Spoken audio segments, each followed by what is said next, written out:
Hallelujah. इब्रानियों 9:11।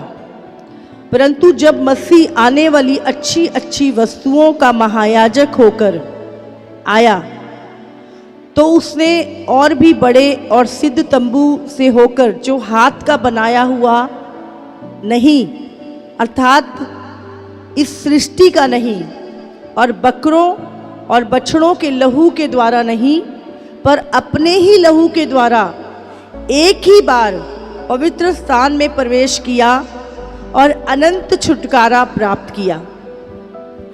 क्योंकि जब बकरों और बैलों का लहू और कलोर की राख का अपवित्र लोगों पर छिड़का जाना शरीर की शुद्धता के लिए उन्हें पवित्र करता है, तो मसीह का लहू जिसने अपने आप को सनातन आत्मा के द्वारा परमेश्वर के सामने निर्दोष चढ़ाया, तुम्हारे विवेक को मरे हुए कामों से क्यों ना शुद्ध करेगा, ताकि तुम जीवते परमेश्वर की सेवा करो। पुराने समय पर क्या होता था कि जो महायाजक थे, एक पवित्र स्थान, पवित्र मंदिर हुआ करता था। आप जानते परमेश्वर ने जब मूसा को सिनाई पर्वत पे दर्शन दिया तो उसको बोला कि तुम मेरे लिए एक तंबू तैयार कर। उस तंबू का डिजाइन परमेश्वर ने मूसा को दिया, और फिर परमेश्वर ने जब सुलेमान का मंदिर बनाया गया तब भी वो डिजाइन परमेश्वर ने दिया। परमेश्वर ने जो बताया वो कहां था? स्वर्ग में। अब जानते जो असली मंदिर है परमेश्वर का, वो कहां है? स्वर्ग में। और परमेश्वर ने वही डिजाइन जो स्वर्ग का था, स्वर्ग में जो मंदिर था, उसी का डिजाइन क्या था? मूसा को दिया। उस समय पर परमेश्वर ने परमानेंट सॉल्यूशन नहीं था उस टाइम पर, और जितने भी लोग थे वहां पर, जो यहूदी लोग थे, परमेश्वर ने मूसा को एक व्यवस्था दी थी, एक नियम दिए थे।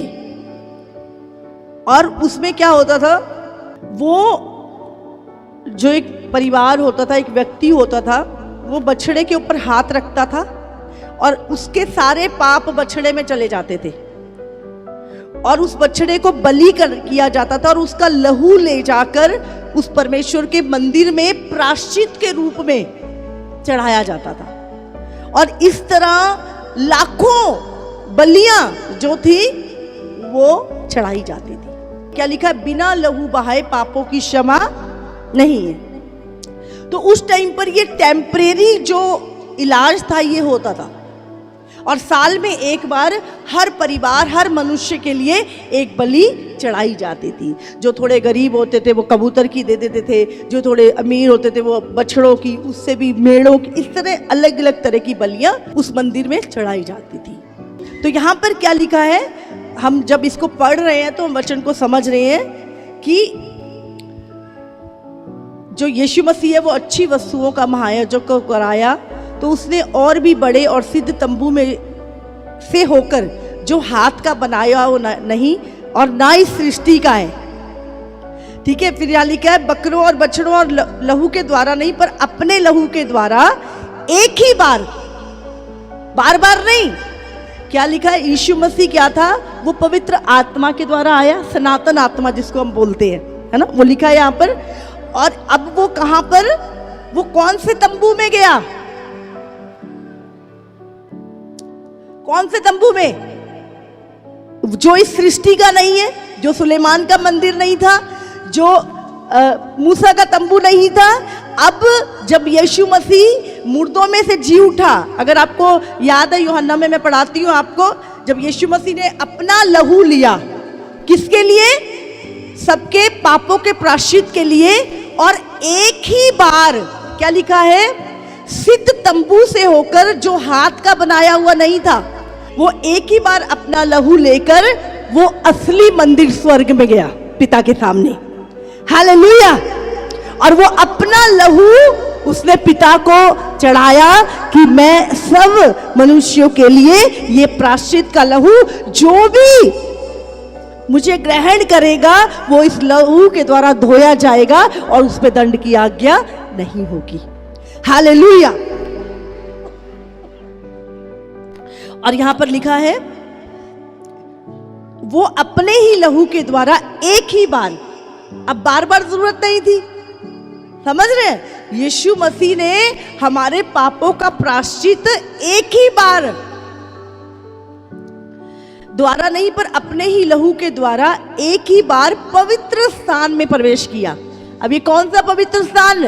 वो असली मंदिर जो स्वर्ग में है। आज भी यीशु का लहू उस मंदिर में पड़ा है और जब भी पिता देखता है हमें, हम जो है उस लहू के अंदर से दिखाई देते हैं और हम पाक और साफ दिखाई देते हैं। हालेलुया। यहां पे लिखा है क्योंकि जब बकरों और बैलों का लहू और कलोर की राख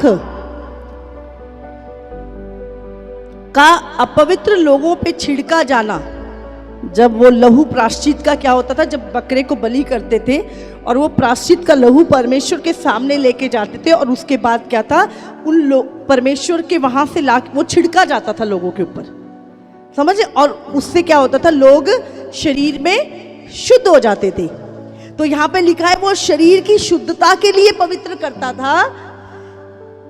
जो मसीह का लहू है, जिसने अपने आप को सनातन आत्मा के द्वारा, समझ रहे? सनातन आत्मा, परमेश्वर का आत्मा उसके अंदर था, परमेश्वर के सामने निर्दोष चढ़ाया। तुम्हारे विवेक को, जो तुम्हारा मन है, पाप से भरा हुआ मन, तुम्हारे विवेक को मरे हुए कामों से क्यों ना शुद्ध करेगा, ताकि तुम जीवते परमेश्वर की सेवा करो। हालेलुया। परमेश्वर ने क्या, हमारी आत्मा को, हमारे मन को, हमारे विवेक को क्या है, उस लहू से शुद्ध कर दिया। हालेलुया।